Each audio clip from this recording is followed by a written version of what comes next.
Buenas tardes, bienvenidos a esta segunda sesión del ciclo dedicado a Don Quijote y Barcelona. El otro día, Francisco Rico, que saben ustedes, una de las máximas autoridades mundiales en el Quijote, en una entrevista estupenda que les recomiendo en Crónica Global, decía que Don Quijote era el libro nacional de Cataluña. Por tanto, ahora ya estamos autorizados a referirnos al Quijote como el libro nacional de Cataluña. Decía además Rico que es la mejor propaganda que se ha hecho jamás al tirar lo blanco, cosa que es absolutamente cierta. Y para seguir ahondando en este fascinante episodio del desvío de Don Quijote a Barcelona y todas sus implicaciones, tenemos hoy con nosotros a un escritor, un extraordinario escritor, uno de los mejores novelistas, articulistas y ensayistas que tenemos en la literatura española, y que para desgracia nuestra se ha domiciliado hace muy poco en Madrid, ha dejado Barcelona, con lo cual tendremos que invitarle muchas veces a esta ciudad para no perderle, para seguir gozando de su compañía y de su inteligencia.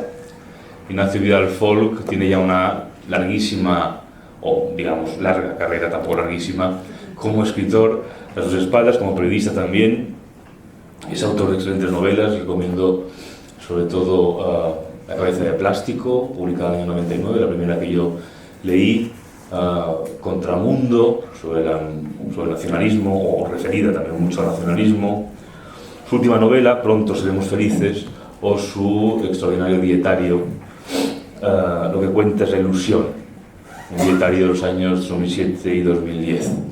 Hoy Ignacio nos va a hablar en principio a partir de otro episodio de la visita de Don Quijote a Barcelona, que es el de la cabeza parlante, y a partir de ahí hilvanará sus reflexiones en torno a la novela, el personaje y esta ciudad. Muchísimas gracias, Ignacio, por estar con nosotros hoy, y como he dicho, que el hecho de que estés en Madrid no te obliga a que nos olvides. Muchas gracias a vosotros por permitirme venir a defender una obra maestra de la literatura, que es el Quijote, que necesita defensa.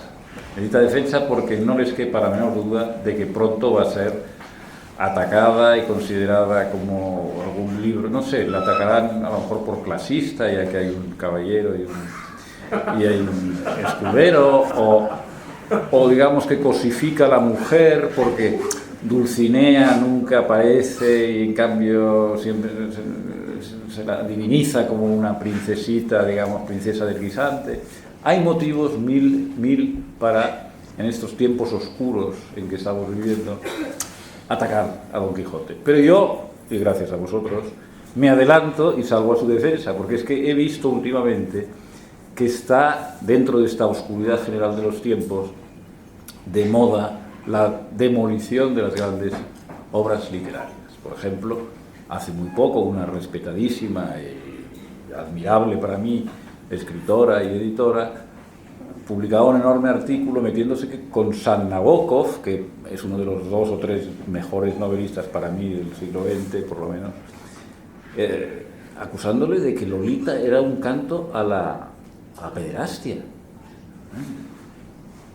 Es una obra magistral, de una ternura, de un respeto y una crítica, precisamente. Es la historia de un loco. No tiene nada que ver Lolita. Yo creo que tú escribiste algo para defenderla. Tuviste que salir a defender a Lolita, pues prepárate, porque creo que tendrás que salir a defender muchos otros. El otro día nos enteramos también de que Ulises, de James Joyce, que hasta ahora yo tenía considerada como uno de los grandes mojones, uno de los grandes hitos de la literatura, de la novela del siglo XX, junto con En busca del tiempo perdido de Marcel Proust, pues resulta que es un rollo, según dice también un escritor muy, en fin, que yo lo respeto y le tengo hasta cierta admiración por su desenvoltura, por su atrevimiento, por su estilismo, ¿no? Ahora resulta que Ulises es un aburrimiento y una tontería, que no nos interesa la aventura de Ulises, la gran novela de James Joyce. Y pienso yo cuál será el próximo en ser demolido, ¿no? Y yo creo que le toca primero, antes que a Cervantes, le toca el turno a Shakespeare. Lo siento, pero Shakespeare es probable que pronto sea considerado un autor de obras violentas, desagradables. De todas maneras, ya él tuvo, no le pasó a Shakespeare como creo que a Cervantes le ha sucedido, que ya desde el principio, y perdónenme ustedes, no soy un filólogo y no estoy convencido de lo que voy a decir ahora, pero creo que la fama de Cervantes no ha flaqueado, es decir, que durante todos estos siglos ha sido seguido siendo considerado siempre un clásico, ¿no? En cambio, la de Shakespeare no fue así siempre, y ahí está, por ejemplo, la gran crítica que le hicieron pues, los adscritos, digamos, al canon del teatro francés o León Tolstoy. No sé si conocéis la anécdota de cuando Chekhov fue a ver a Tolstoy a su mansión. Esta anécdota la leí yo en una revista franco-americana y la escribía Norman Mailer, no sé de dónde la sacó, pero la historia es muy bonita porque dice que Chekhov, que como sabéis era un dramaturgo extraordinario, con unas cuantas obras de teatro buenísimas y un narrador hiperinfluyente, con cientos de cuentos buenísimos. Tolstoy invitó a Chekhov a su mansión, como hacen los nobles rusos, pues una de esas tardes de sábado. Entonces Chekhov fue y iba muy ilusionado porque Tolstoy ya era entonces el dios de la literatura rusa. Y Chekhov, que era 20 o 30 años más joven, pues iba ilusionadísimo de poder hablar con el gran maestro. Se encontró que, como solía pasar en aquellas grandes haciendas rusas, pues estaban tomando el té docenas o veintenas de invitados y pasa el día, Chekhov no logra hablar con Tolstoy. Y piensa, ay, he perdido el día aquí. Hasta que llega al anochecer, Tolstoy dice, Antón no sé cuántos, Chekhov, venga usted conmigo, vamos a la veranda que vamos por fin a conversar, vamos a escaparnos un momento, 5 minutos y hablamos de nuestras cosas. Entonces, es el crepúsculo ahí en la Yasnia Poliana, me parece que está como a 50 kilómetros de Moscú, ¿no? Está cayendo la noche y conversa el viejo maestro con el joven y le dice el maestro, mire sus cuentos, Antón, bueno, no sé, Vasilievich o como se llama de segundo nombre, Chekhov, sus cuentos son buenísimos. Y algunos de esos cuentos me hubiera gustado escribirlos a mí. Pero su teatro, Chekhov, es horroroso. No escriba usted más teatro. Es usted aún peor que Shakespeare. Y entonces dice la leyenda, o dice Norman Mailer, que Chekhov luego se vuelve con la troika, en el coche de caballos, hacia la estación de tren que le va a devolver a Moscú y va de pie en la troika bajo aquel cielo estrellado ruso, inmenso, interminable, como la misma tierra rusa, y gritando, soy peor aún que Shakespeare, soy peor aún que Shakespeare, ¿no? De manera que ya tenemos unos precedentes y ahora espero que salga alguien también a decir que las obras de teatro de Shakespeare son horrorosas, ¿no? Y luego ya vendrá Cervantes. Por eso yo lo salgo en defensa ahora un momento, ¿no? Y he elegido el momento en la aventura, en los últimos, sabéis que cuando llega, por resumir, porque me he tomado la molestia de escuchar la charla que dio aquí el otro día Andrés Trapillo, que fue muy interesante, es un hombre culto, inteligente. Yo creo que me lo pasé muy bien en casa escuchándolo y tal. Y el hombre, pero decía algunas cosas que me han hecho pensar, ¿no? Primero, él habla de las dificultades de leer. Él escribió, como sabéis, no sé si erais vosotros los que estabais también en la conferencia del otro día, y él hablaba de las dificultades de leer El Quijote, ¿no? Y que por eso él se encargó de hacer, digamos, una edición actualizada, con una prosa actualizada, para vencer esas resistencias que se presentan muchas veces ante la lectura del Quijote. Él contaba que él escribió una novela, digamos, como prosiguiendo las aventuras de los personajes secundarios del Quijote, y que entonces le venía mucha gente y le decía, oiga, me ha entusiasmado usted tanto que he querido leer el Quijote, pero es que me tumba, me tira para atrás ese lenguaje tan extraño. Y él entonces daba sus explicaciones. Y es verdad, y es mentira al mismo tiempo. Es verdad que según cómo cojas el Quijote, como me pasó a mí durante muchísimos años, te rechaza, te tira para atrás el libro. Pero hay que escoger el momento adecuado en tu vida y hay que elegir sobre todo la edición adecuada. Por ejemplo, y el momento quiere decir también el lapso de tiempo. El lapso de tiempo ideal es el que tuve yo cuando yo leí el Quijote, es decir, en un verano totalmente ocioso, en donde estaba en un paisaje, en un sitio paradisíaco, al lado de un lago, y dedicándole cada día 4 felicísimas horas o 5 simplemente a la lectura del Quijote. Felicidad solo interrumpida porque cerca de aquel lago había una academia de baile del vientre donde había como 14 o 15 holandesas que habían dejado a sus maridos y a sus parejas en Ámsterdam y se habían ido a aprender, esto era en Turquía, y entonces se habían ido a aprender ahí a bailar el baile del vientre con un profesor que debía pensar, a ver cuál me elijo yo. Y las tenía las pobres holandesas a todas ya peladas con el sol aquel de Turquía y vestidas ridículamente con aquellos cinturones dorados y aquellas faldas de colorines y bailando y moviéndose así, haciendo la baila mientras sonaba el tambor, bom, bom, bom, bom, bom, cachis, están sacando de Don Quijote. Pero salvo por ese lapso, porque se cansaban enseguida se iban a bañar, la situación era paradisíaca, 4 o 5 horas. Y básicamente lo que hay que hacer, 4 o 5 horas, en un momento de relajamiento, de manera que puedas seguir, meterte, dejarte llevar por Cervantes, por esa prosa que sí es verdad, y no es la prosa del siglo XXI, no es el lenguaje, no es el idioma del siglo XXI, pero bueno, tampoco está tan lejano, pero hay que acostumbrarse y según vas entrando te lo vas pasando fenomenal, como decía yo. Fundamental también es elegir la edición correcta. Hay que rechazar todas esas ediciones pomposas, en tamaño enorme, con cenefas, con las ilustraciones de Gustavo Doré, con una caligrafía, con una tipografía refistolera, encuadernadas en cuero, imposibles de manejar, y hay que evitar también las ediciones de bolsillo, de alianza, pequeñas, que te quedas ciego mirando aquello. No, hay que elegir, en mi opinión, la que yo elegí. Ahí yo acerté, me lo pasé bomba aquel verano, como digo, y no se me ha olvidado. No se me ha olvidado porque a veces el sitio y el momento en que, como sabéis todos vosotros, el momento en que tú lees un libro, ese libro y ese momento se impregnan el uno del otro. El ejemplo mayor de lo que digo, se impregnan y te dejan una huella especialísima, tanto en tu relación con el libro como en tu relación con ese momento, en ese pasado.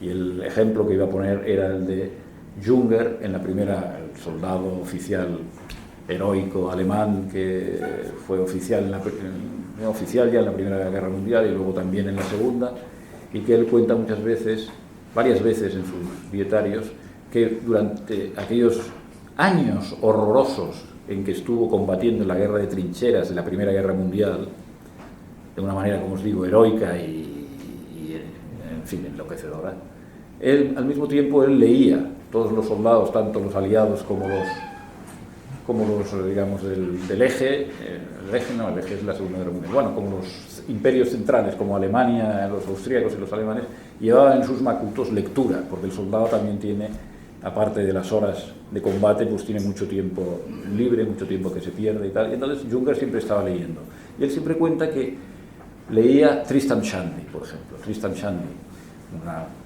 novela del canon también británico, traducida aquí por Javier Marías, que obtuvo el Premio Nacional de Traducción, por cierto, de Lawrence Stern.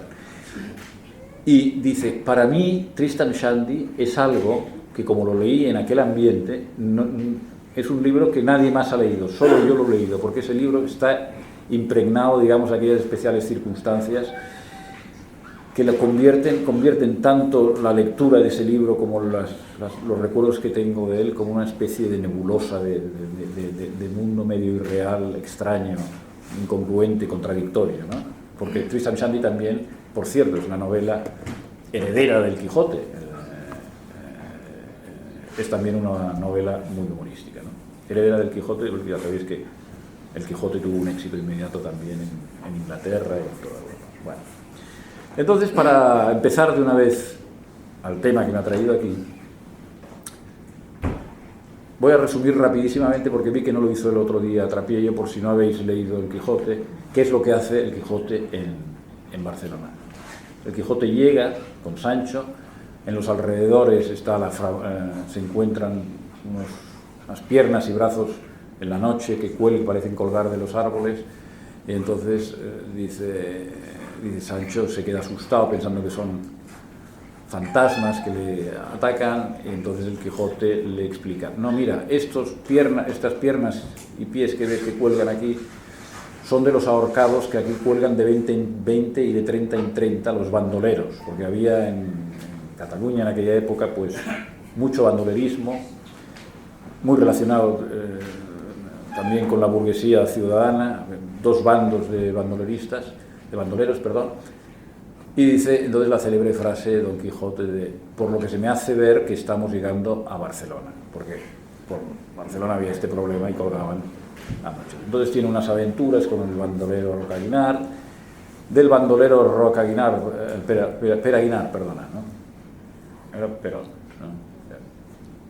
Este le pone en contacto con un burgués de la ciudad, don Antonio me parece que se llama, donde lo recoge y le empieza a enseñar las cosas, lo saca de paseo, le hace ver algunas cosas de la ciudad, visita la imprenta de la que hablaba el otro día Traviello, donde ve que están imprimiendo el falso Quijote, el Quijote de Avellaneda, y en la playa de la Barceloneta, que es donde se encuentra con el caballero de la Blanca Luna, que es el que le desafía en combate singular, a cambio de que si el Quijote pierde, tiene que volverse al pueblo durante un año y no volver a salir y no volver a hacer locuras durante un año. Y si gana, no recuerdo muy bien qué es lo que tiene que hacer Sansón Carrasco, que es el caballero de la Blanca Luna. Pierde Don Quijote, es derrotado, digamos, en combate singular, y muy deprimido vuelve a su pueblo con Sancho, y mientras tanto va pensando que durante ese año que no puede salir de caballerías, pues podrían convertirse en pastores. Es muy gracioso, ¿no? Porque es el otro género del cual se reía mucho Cervantes, esa cosa pastoril ridícula de los nobles que se disfrazaban de pastores y tal. María Antonieta, por ejemplo, todavía esto en el siglo XVIII le gustaban hacer estas cosas, ¿no? Y digamos que entonces Barcelona es, para Don Quijote, digamos, el aquí fue Troya, como dice, ¿no? Aquí fue Troya. Le da Cervantes a Barcelona unos elogios que parecen indicar que sí, que si no es que no te explicas muy bien por qué demonios echa tales piropos a Barcelona. Pero bueno, quizá habrá luego tiempo de hablar de esto. El caso es que yo me fijé en un episodio de todas las... el episodio de Cervantes, del Quijote en Barcelona deben ser 40, 50 folios, unos pocos capítulos finales, y entre esos hay un momento que para mí es especial, es especial, misterioso. Es el momento en que don Antonio, su anfitrión, lleva a Don Quijote y a Sancho y a varios amigos a ver una cabeza de bronce, una cabeza parlante, una cosa prodigiosa, una cabeza que le puedes hacer preguntas y te las responde. Como una pitia, como un oráculo, ¿no? Había ya en aquella época, lo cuenta también Cervantes, hablo de finales del siglo XVI, principios del XVII, había en Madrid una de estas cabezas parlantes que por supuesto era un timo, era una engañiza, por decirlo así, ¿no? Evidentemente es una cabeza y debajo está hueca, entonces por debajo entra un tubo por el que comunica con el piso de abajo, y donde el piso de abajo está, digamos, el cómplice. Es un truco de feria de toda la vida, ¿no? Un cómplice que está enterado de quiénes están entrando en la sala, está informado por algún chivato de si son dos señoras y una parece así, la otra así. Entonces, cuando le hacen las preguntas, el otro ya está informado. Bueno, es el viejo truco de todas las cabezas parlantes, como esas que si tenéis insomnio alguna noche las habréis visto en televisión. Esas de por la noche son fascinantes. Unos que salen con cartas de tarot y bolas. Los anglosajones llaman talking heads, ¿no? A los gustos, lo que nosotros llamamos gustos parlantes, estos, tal. Y entonces dice: dime, querida, ¿qué te pasa? Y dice: ay, voy a encontrar trabajo. Hombre, me sale que te va a costar. Ah, pues ayer recibí una invitación porque parece ser que el contrato va a llegar mañana. Te va a costar no firmar ese contrato porque es muy bueno. Y tal, es formidable, porque realmente es la hora de los desesperados, ¿no? Es patético y al mismo tiempo es entrañable, porque ves que efectivamente hay una gente que tiene que creer en algo y entonces creer en estas cosas de madrugada, ¿no? También patético yo por estar de madrugada viendo fascinado esas cosas, ¿no? Pero hasta que llegamos a Don Quijote con la cabeza parlante, hay que retrotraerse un poco a uno de los episodios más celebrados de toda la novela, que es, como sabéis, la bajada de Don Quijote a la cueva de Montesinos. Para poner los antecedentes de la cueva de Montesinos, hay que decir que Don Quijote y Sancho llegan a los alrededores del Toboso, a los boscosos alrededores del Toboso, porque siempre en Don Quijote siempre hay muchos bosques, pero parece ser que es una mancha que no acabamos de hacernos, tenemos una idea que no es exactamente la que es o la que era en aquella época. Entonces está Don Quijote en los bosques alrededor del Toboso, que era una población sin mayor importancia, y le encarga a Sancho Panza: ve al pueblo, localiza un alcázar o un castillo maravilloso donde vive Dulcinea del Toboso, mi señora, la gran princesa Dulcinea, y dile que quiero venir a rendirle tributo de adoración y que me dé su bendición, que solo con su bendición yo podré seguir por esos mundos cumpliendo las hazañas más maravillosas que para mí estén reservadas, pero necesito que ella me dé su aprobación. Y entonces Sancho dice: bueno, pues venga, vamos para el Toboso, tal. Y se va para el Toboso sobre su borrico y va hablando consigo mismo. Es muy divertido porque, hablando de Nabokov, que yo antes decía que para mí es uno de los grandes escritores del siglo XX, me acuerdo siempre de que era un hombre muy vanidoso también, porque estaba tan infatuado por su extraordinaria calidad que a veces se ponía demasiado estupendo, como decimos ahora, era demasiado chulo. Me acuerdo de que una vez le preguntaron a Nabokov cómo ve el panorama de la literatura universal hoy día, y dice: desde aquí arriba se ve muy bien. Eso le retrata, ¿no? Y entonces, ¿por qué lo decía? Ah, porque cuando en otra de sus butats de Nabokov es que dice: a mí me basta abrir una novela y ver la cantidad de diálogo que hay para saber si tengo que cerrarla o tirarla inmediatamente, o si a lo mejor merece que le eche una mirada. Porque según Nabokov, la literatura o la pseudo-literatura contemporánea abunda mucho en indocumentados que se creen que con 4 dialoguitos se hace una novela como Dios manda, cuando para él era todo un fenómeno mucho más complejo, y por tanto se veía demasiados diálogos y ya consideraba que era una tontería, ¿no? Una novela, un pulp, una cosa de segunda categoría. Sin embargo, claro, lo asombroso de Don Quijote y lo divertido y su característica principal es que era una novela también para ser leída. No había tanta gente que supiera leer, es decir, muchas veces él mismo habla de ello. Es decir, cuando ustedes lean este libro, ustedes en su soledad o en voz alta y delante de otros, porque se solía hacer esto, todavía mi hermana me lo hacía a mí cuando yo era pequeña, nos reunía a los hermanos y nos leía ella en voz alta. Ahora yo creo que eso ya se ha perdido completamente. Bueno, decía, una novela como para ser leída en voz alta y por consiguiente está continuamente llena de diálogos.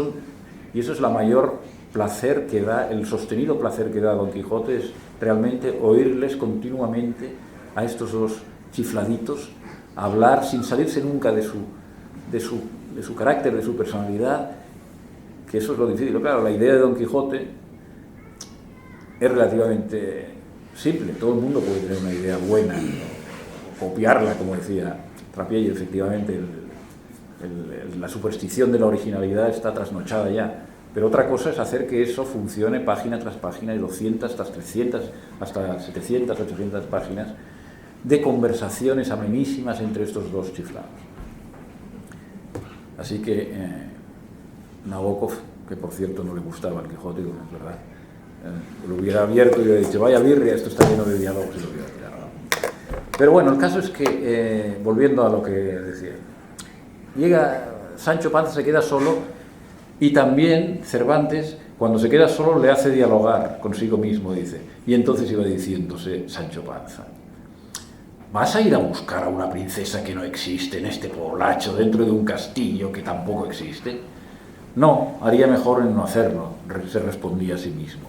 Y tal. Y entonces al final Sancho llega a la conclusión de que lo que tiene que hacer es decirle a Don Quijote que trucos de criado, ¿no? Sí, he encontrado a Dulcinea, lo que pasa es que el problema es que está hechizada por un hechicero, está bajo un hechizo, y entonces me la han convertido en campesina, y claro, cuesta de reconocerla. Y Don Quijote dice: ¡ay, qué manía me tienen realmente los hechiceros a mí, porque están haciendo faenas todo el rato y tal!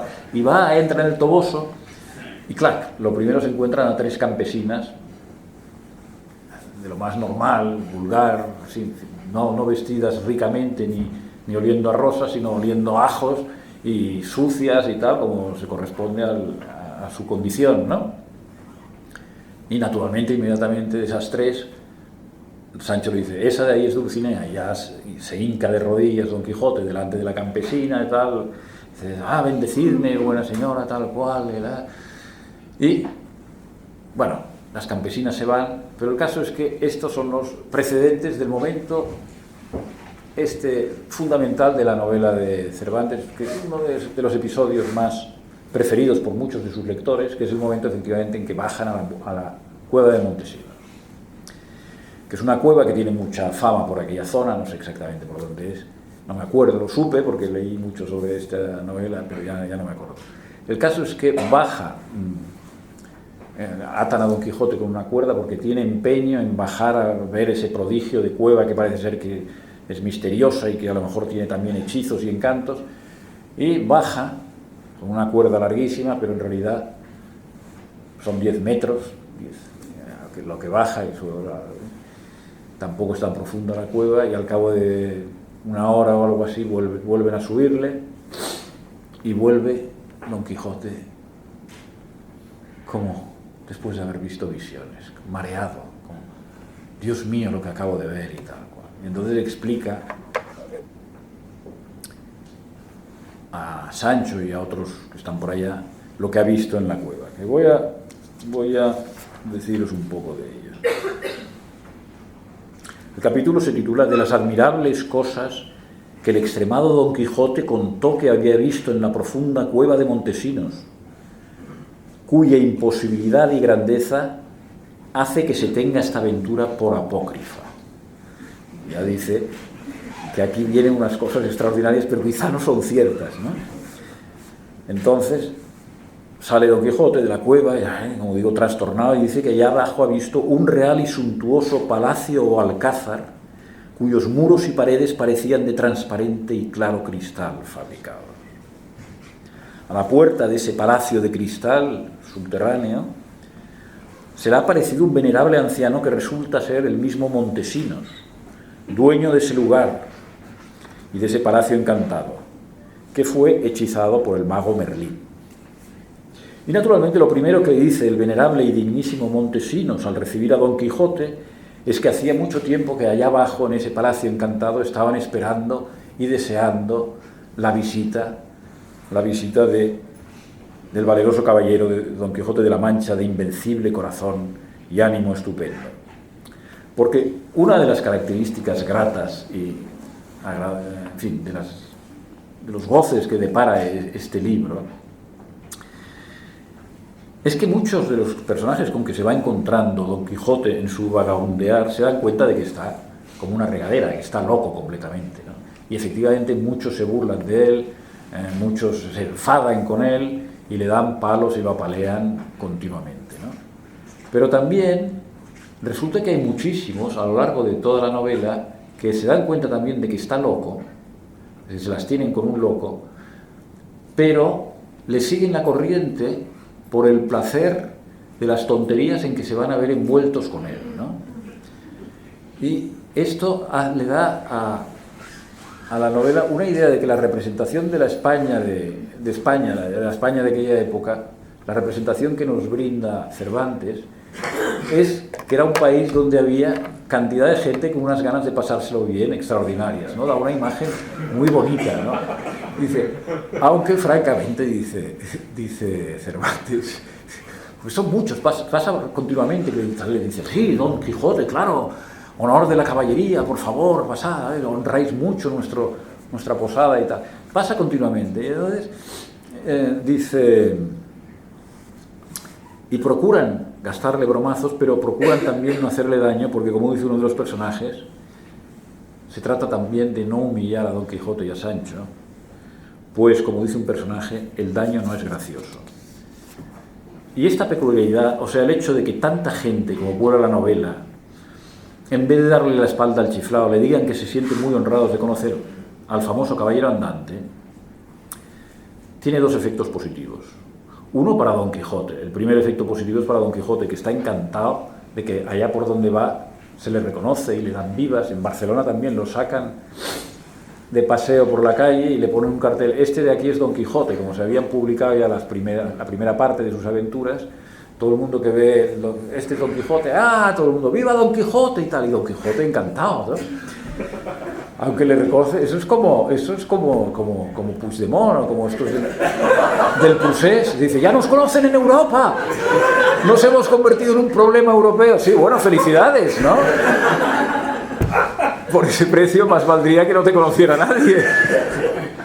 Bueno, pero ahí, ese es la primera de las ventajas, es esta. Don Quijote está felicísimo de que le conozcan por otro lado. Y por otro lado, efectivamente, que nosotros tenemos la idea de que España estaba poblada de gente con sentido del humor, de guasones con ganas de divertirse amablemente, ¿no? Y esto contribuye a darle a la novela una coloración especial, un tono de universo feliz, aunque haya mamporros continuamente, de universo feliz y chifladita, un poco delirante, pues como dice Cide Hamete, el autor del Quijote, el supuesto autor del Quijote, son tan locos los burladores como los burlados. Y no estaban los duques 2 dedos de parecer tontos, es decir, que no estaban a más de 2 dedos de parecer tontos, pues tanto ahínco ponían en burlarse de 2 tontos, ¿no? Bueno, Montesinos le enseña a Quijote entre los prodigios de la cueva a un caballero tumbado sobre un sepulcro. Y ahora, si os parece, voy a leer solo una página y media de Don Quijote, tenemos tiempo todavía, ¿no? Una página para que veáis el estilo y uno de los recursos de Cervantes de humor, que es continuo en Don Quijote, que consiste en el descarrilamiento, ¿no?, del discurso altisonante, romanticón, pomposo de las novelas de caballerías y la cruda y vasta realidad, que es cuando iba a leer este breve episodio 795, me parece que lo tengo, de la cueva de Montesinos, ¿verdad?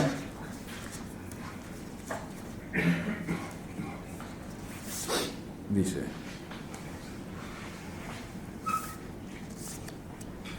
el venerable, responde, Don Quijote le está contando a los otros lo que ha visto ahí abajo, en ese palacio encantado, ¿no? Dice: el venerable Montesinos me metió en el cristalino palacio, donde en una sala baja, fresquísima sobremodo, y toda de alabastro, estaba un sepulcro de mármol con gran maestría fabricado, sobre el cual vi un caballero tendido de largo a largo, no de bronce, ni de mármol, ni de jaspe, como lo suele haber en otros sepulcros, sino de pura carne y de puros huesos. Montesinos, viéndome suspenso mirando al del sepulcro, me dijo: este es mi amigo Durandarte, flor y espejo de los caballeros enamorados y valientes de su tiempo. Tiénele aquí encantado, como me tiene a mí y a otros muchos y muchas, Merlín, aquel francés encantador que dicen que fue hijo del diablo. Y lo que yo creo es que no fue hijo del diablo, sino que supo, como dicen, un punto más que el diablo. El cómo o para qué nos encantó, nadie lo sabe. Y ello dirá andando los tiempos, que no están muy lejos, según imagino. Lo que a mí me admira es que sé que Durandarte acabó los días de su vida en mis brazos y que después de muerto le saqué el corazón con mis propias manos, porque Durandarte se lo había pedido: sácame cuando yo me muera el corazón y llévaselo a mi amada en prenda de amor, ¿no? Le saqué el corazón con mis propias manos, y en verdad que debía de pesar 2 libras, porque según los naturales el que tiene mayor corazón es dotado de mayor valentía que el que lo tiene pequeño. Pues siendo esto así, y que realmente murió este caballero, ¿cómo ahora se queja y suspira de cuando en cuando como si estuviese vivo? Esto dicho, el mísero Durandarte, o sea, el hombre muerto sobre el sepulcro, dando una gran voz, dijo: oh mi primo Montesinos, lo postrero que os rogaba, que cuando yo fuere muerto y mi ánima arrancada, que llevéis mi corazón a donde Belerma estaba, sacándomele del pecho, ya con puñal, ya con daga. Oyendo lo cual, el venerable Montesinos se puso de rodillas ante el lastimado caballero y con lágrimas en los ojos le dijo: ya, señor Durandarte, carísimo primo mío, ya hice lo que me mandasteis en el aciago día de nuestra pérdida. Yo saqué el corazón lo mejor que pude, sin que os dejase una mínima parte en el pecho. Yo lo limpié con un pañizuelo de puntas. Yo partí con él de carrera para Francia, habiéndoos puesto primero en el seno de la tierra con tantas lágrimas que fueron bastantes para lavarme las manos y limpiarme con ellas la sangre que tenía de haberos andado en las entrañas. Y por más señas, primo de mi alma, en el primer lugar que topé saliendo de Roncesvalles, eché un poco de sal en vuestro corazón porque no oliese mal, y fuese, si no fresco, a lo menos amojamado a la presencia de la señora Belerma, la cual con vos y conmigo y con Guadiana y con otros muchos de vuestros conocidos y amigos nos tiene aquí encantados el sabio Merlín ha muchos años, y aunque pasan de 500 no se ha muerto ninguno de nosotros, ¿no? Bueno, esta es como una cata del estilo de Cervantes, este decalage continuo entre lo pretencioso y lo chato, lo llano, lo chabacano, ¿no? Y entonces, entre los muchos otros prodigios que explica el Quijote que ha visto y que todos le dicen: pero vamos a ver, si has estado media hora ahí abajo y enseguida te hemos subido con la cuerda, ¿cómo has podido alcanzar a ver tanto? No, pero si he estado 3 días con sus 3 noches. Y dice: ¿cómo? ¿Y comíais y cenabais allá abajo? Y dice: no comíamos nadie en ese submundo, pero ni echábamos en falta la comida. Y tal. No, claro, porque habéis estado media hora nada más. No, para... Entonces dice que ahí, entre las cosas milagrosas que ha visto ahí, es a Dulcinea, que también está allá abajo, con las 2 mismas pastoras con que lo... Y entonces, las 2 mismas pastoras con que la vio el otro día en Toboso. Y entonces llega el momento, esas cosas geniales de este libro.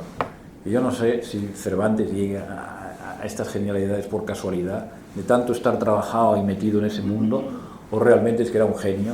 Y es el momento en que Sancho Panza se troncha de la risa, se parte de risa con lo que le...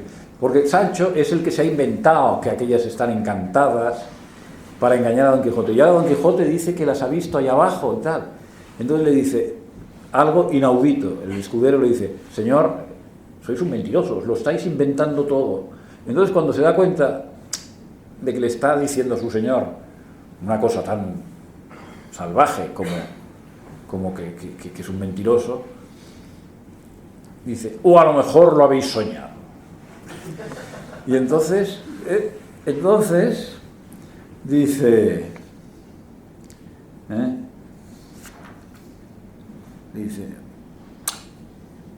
dice, todo podría ser, dice Don Quijote, que también es un momento que dices: por favor, ahora a Don Quijote, el que ha estado completamente loco. Al final de la novela, como sabéis, Don Quijote recupera la razón, pero digamos cuando ya está en su lecho de muerte, poco antes de morir, después de dormir y tal, ¿no?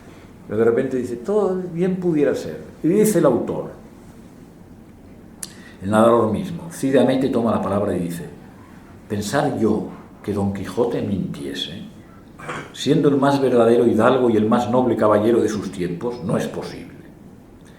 Y entonces agrega, sin embargo, tú, lector, pues eres prudente, juzga lo que te parezca, que yo no debo ni puedo más, puesto que se tiene por cierto que al tiempo de su fin y muerte, dice que se retractó de ella, de toda esta aventura de la cueva de Montesinos. Se retractó de ella y dijo que él la había inventado por parecerle que convenía y que cuadraba bien con las aventuras que había leído en sus historias. O sea, que aquí nos encontramos, porque como he dicho antes, se había publicado ya la primera parte y en algún momento de la novela Don Quijote y Sancho se encuentran con que todo el mundo habla de su novela, que ha tenido mucho éxito. Y ahora resulta que Don Quijote no solo está loco creyéndose tal, sino que se inventa cosas pues para adorarse su propia figura. Esto es extraordinario, ¿no?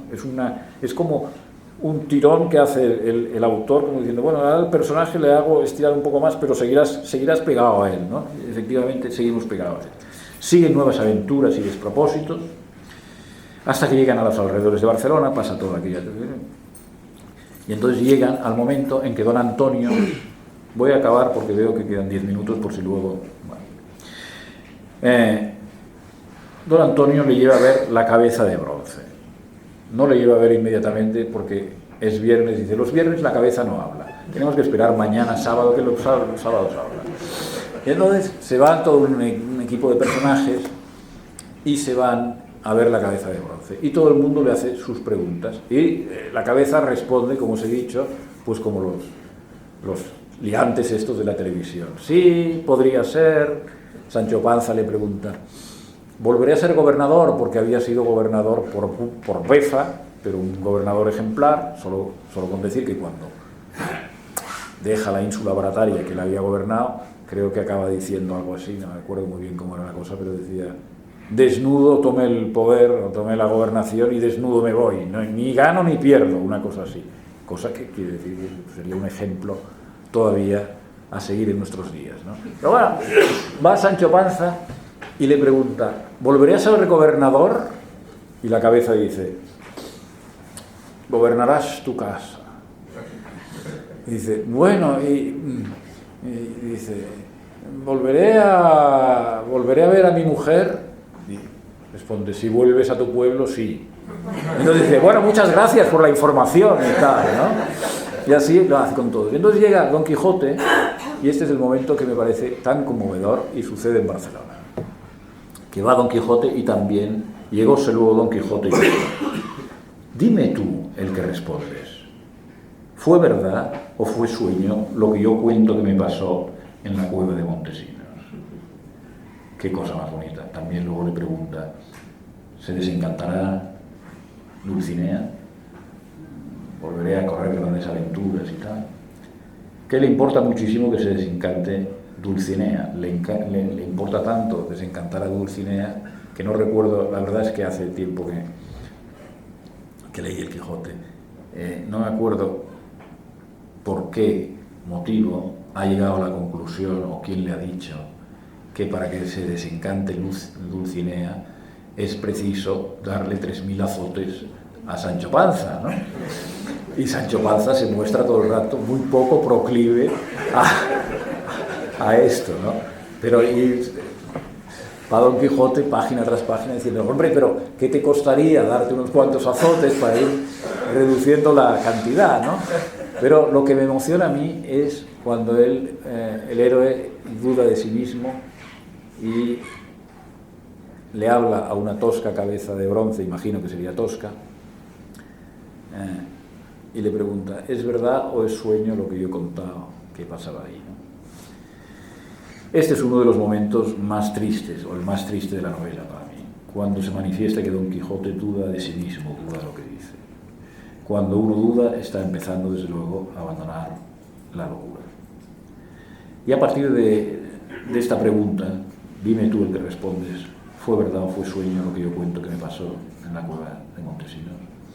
A partir de esta pregunta de Don Quijote, el combate y la derrota que luego tendrán lugar en la playa de Barceloneta, el regreso a casa, la agonía y repentina lucidez y vuelta a la razón, en realidad ya serían innecesarios. Yo creo que ahí se hubiera podido acabar. Gracias a Dios no se acaba, porque sabe más este señor que yo dónde hay que acabar los libros, ¿no?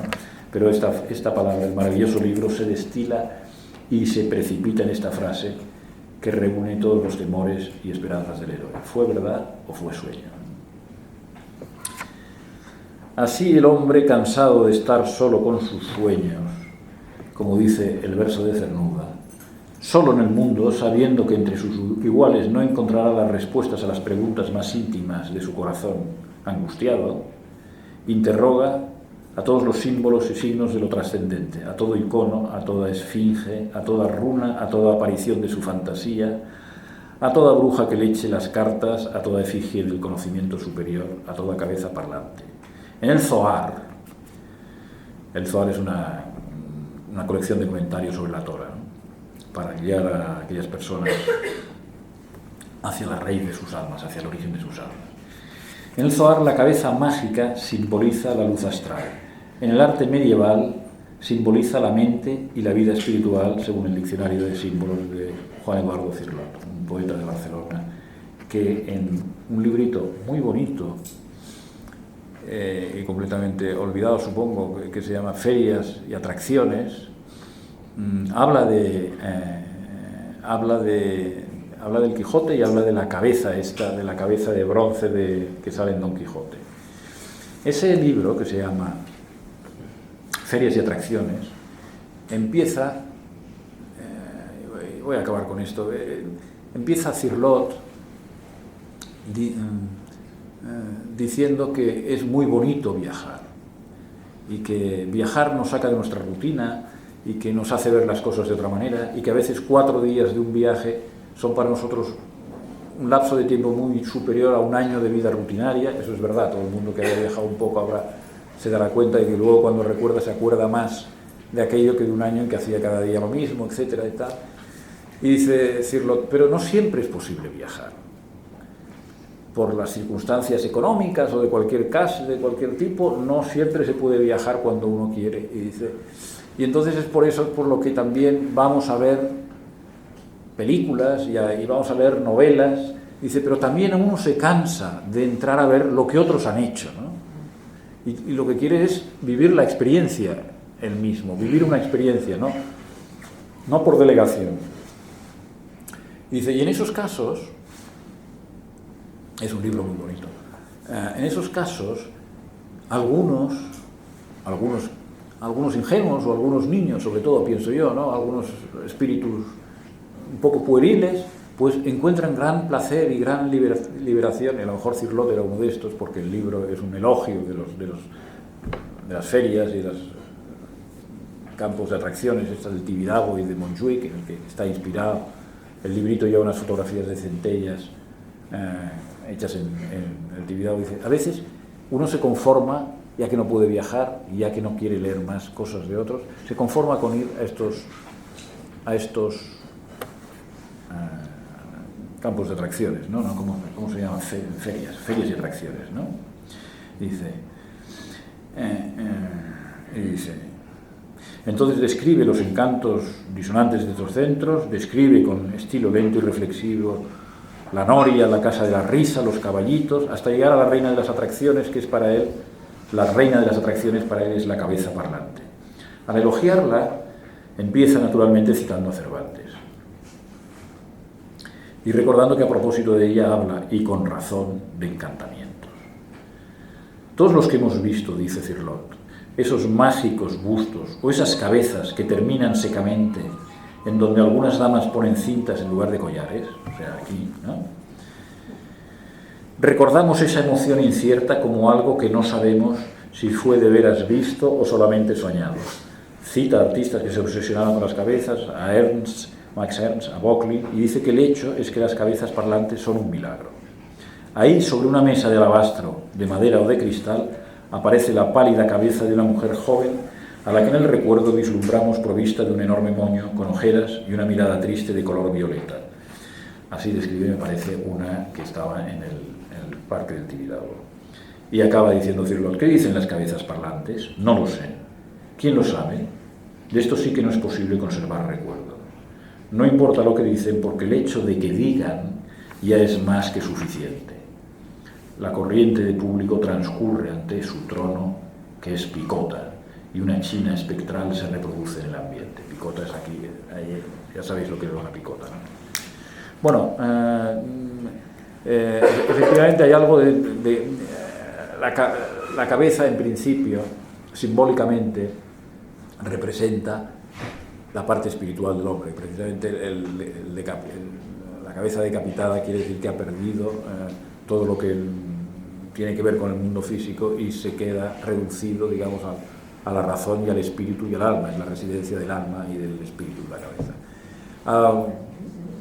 Había hecho también, quizá para otra conferencia lo dejaremos, una especie de antología de cabezas parlantes de la literatura, entre ellas, lo digo ya, creo que se nos echa el tiempo encima, pero entre ellas recuerdo con enorme placer, aunque va a parecer un poco así petulante, citar un poema medieval albanés en que se cuenta el regreso a casa después de la batalla de los Mirlos, el campo de los Mirlos, que es la batalla en que Yugoslavia y el Kosovo fueron derrotadas y fueron anexionadas por la Sublime Puerta, entrando en un periodo de 400 años o algo así, 400 o 500 años, en que toda aquella zona de Europa que estaba bajo el dominio otomano.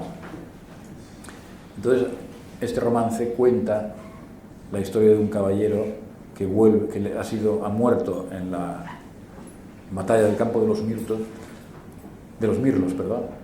y le han decapitado ahí de un sablazo, en donde él coge su cabeza y con la cabeza bajo el brazo se lanza vuelve a su casa.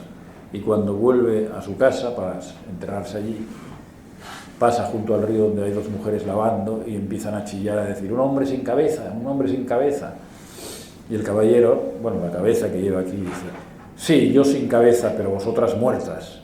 En ese momento las dos mujeres caen fulminadas, muertas, mientras el caballero sigue hasta su castillo, abre la tumba, se mete dentro con su cabeza, cierra la puerta y así se acaba el poema. Y así se acaba también este monólogo. No sé si queréis hacer alguna pregunta.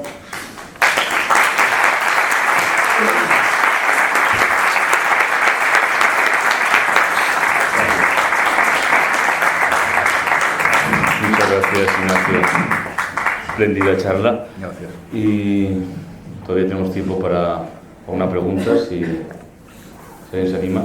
¿Qué edición del Quijote utiliza usted? La de Martín de Riquer es esta, este es el segundo volumen. Y como ve usted, es súper manejable, es perfecta, solo utiliza el mínimo de notas al pie para que no te estorben la lectura, pero que son muy útiles. Y Martín de Riquer, además, yo le tengo gran devoción y era un sabio.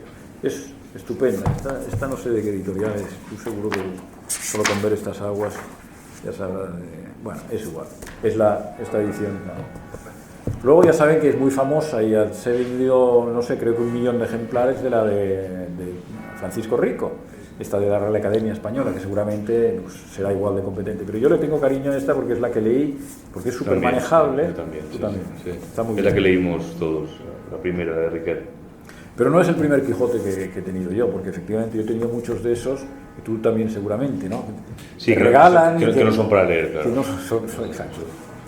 Son bonitos, pero de repente dices: esta cenefa azul, y cada vez, ¿por qué? ¿No? Entonces te paras a ver el dibujito de Gustavo Boé y dices: qué bien dibujaba este señor y tal, ¿no? Pero te incomoda la lectura, ¿sí? Martín de Riquer. Él tiene un libro, además, que lo han sacado en Acantilado hace poco, que reúne todos sus escritos sobre el Quijote, ¿no? Por ejemplo, tiene uno muy interesante sobre quién es un ensayo muy interesante sobre quién es el autor del de Avellaneda, del Apócrifo, y llega a la conclusión de que el autor es Guillermo de Pasamonte. Sí. Guillermo de Pasamonte, que aquí es Ginés de Pasamonte. Sí. Pero resulta que Cervantes, claro, era una persona, un espíritu estupendo, una buena persona, pero como todos los escritores que son muy buenos, como Proust, Marcel Proust era una persona deliciosa, era generoso, generosísimo incluso. Podía serlo también porque era riquísimo, pero resulta que luego cogió a todos sus amigos y les hizo trizas en la novela, ¿no? Y aquí Cervantes, si es verdad lo que dice Martínez Riquer, cogió a un compañero suyo que estuvo como él en la batalla de Lepanto y en la toma de Túnez y en alguna otra batalla, que se llamaba Guillermo de Pasamonte. Como suele pasar en la mili, pues coges odios feroces hacia uno o hacia otro. Entonces, según Martín de Riquer, este hombre que también acabó prisionero como Cervantes, pero Cervantes solo 5 años, mientras que el otro, Pasamonte, tuvo que estar 20 años como remero de los turcos, 20 años nada menos. Bueno, se ve que se tenían un odio sarraceno, viene al pelo la palabra. Y entonces le metió aquí como personaje ridículo y gangsteril, por decirlo así. Cervantes lo convirtió a Guillermo de Pasamonte en un forzado por criminal, que se lo llevan a remar por criminal, y lo convierte en Ginés de Pasamonte. Entonces Guillermo de Pasamonte, que era aragonés, enfadadísimo por cómo sale en la primera parte del Quijote, dice, pues te vas a enterar, y escribe el Quijote apócrifo. Y Riquer da varias pruebas plausibles, no lo afirma con toda seguridad, pero varias pruebas léxicas, y este señor era de Aragón, entonces por eso le va muy bien a la descripción de cosas de Aragón, de Zaragoza, etcétera, que es por donde pasa el Quijote, en el Quijote de Avellaneda. ¿A qué venía esto? Bueno, no lo sé. Por Riquer. Por Riquer, sí. Pues ese libro hay bastantes autores españoles. Ayala también tiene un libro muy interesante con todos sus textos sobre el Quijote, pero bueno, hay muchos autores. ¿Alguna otra pregunta? Bueno, ahora entonces es el momento en que todos ustedes saquen papel y lápiz y hagan en un folio un resumen. Muchas gracias por su atención. Muchas gracias.